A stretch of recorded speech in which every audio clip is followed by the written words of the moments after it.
Dajjal will have a mountain of bread.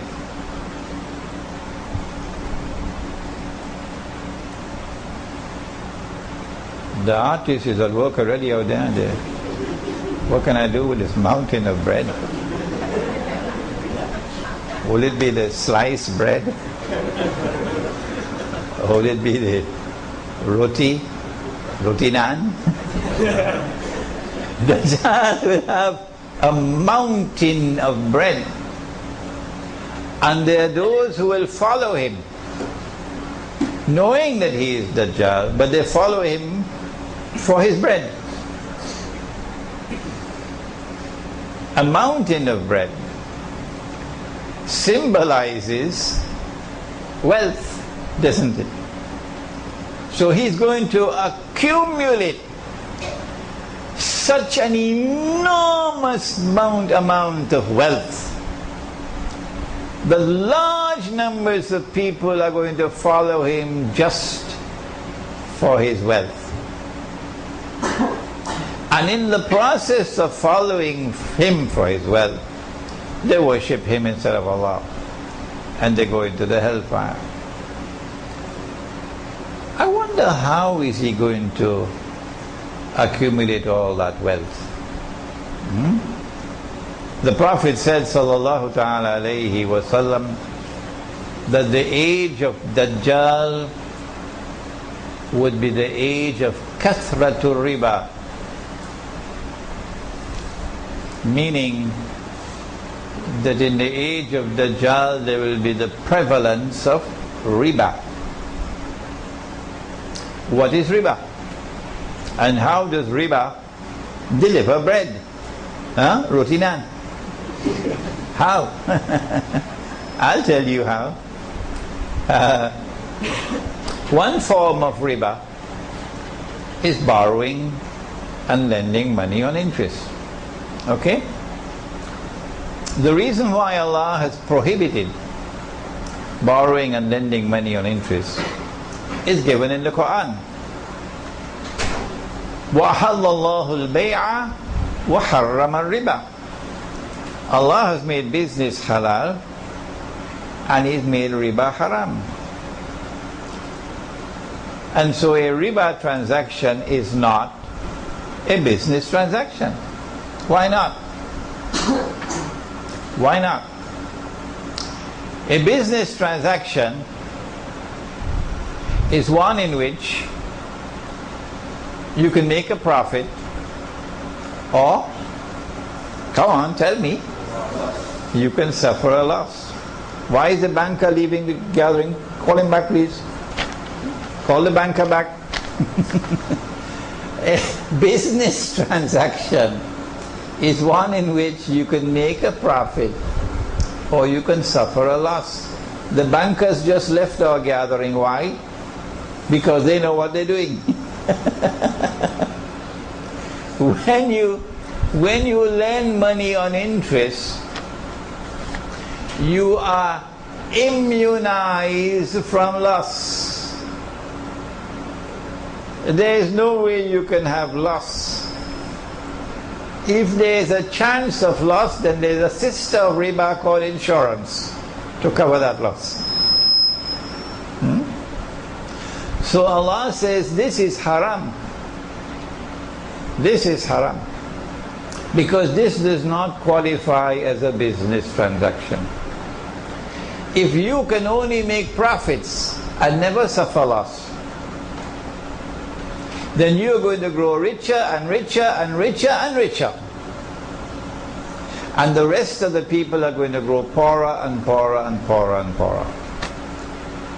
As a consequence, the Prophet said, alayhi salatu wasalam, whether the rate of interest, the riba, is big or small, it will still lead to poverty and destitution. And so because of the banking system around the world and money being lent at interest, you know something called credit card? Have you ever seen one? Credit card? Yeah. And it's a piece of plastic, and when you go with your wife to the shopping mall, guess what happens? And you see this and she sees that. I'm not singling out the wife, I have my wife in the back there. So he wants to buy and she wants to buy. And the car just comes out and comes out and comes out. And then you are stuck with high rates of interest. And they're squeezing you for everything that you have. So Dajjal is able to do this not only with individuals, but with whole countries. A whole country will be bled to death. There's a book that I like to recommend to you to read by John Perkins, entitled Confessions of an Economic Hitman. Let me see your hands, all those who read that book. Good, mashallah. Few of you have, but most of you have not. So take a note of it, and you see Dajjal at work in lending money and interest to enslave entire countries. And that's how he gets his mountain of bread. And it's constantly increasing. Greece has, is it 500 billion in debts? 500 billion in debts? And then Dajjal has another means, also riba, through which to get more bread. What he does is that he replaces real money, dinar and dirham. Here we are, dinar and dirham, which is in the Quran, which is in the Sunnah, which is money which has its value inside the money. He takes that out of the market. He uses the International Monetary Fund to make it haram to use gold as money. And if you make haram what Allah made halal, that is called shirk, or the Malay word is shirik. If you make haram what Allah has made halal, that is shirk. That's what the IMF have done. Even Dr. Mahathir was not aware of it. And after Dajjal took the dinar and dirham out of the market, he then replaced it with bogus and fraudulent and utterly haram paper currencies. I have a book at the back entitled The Gold Dinar and Silver Dirham, Islam and the Future of Money. It is less than 60 pages long, so it should not be difficult to read it.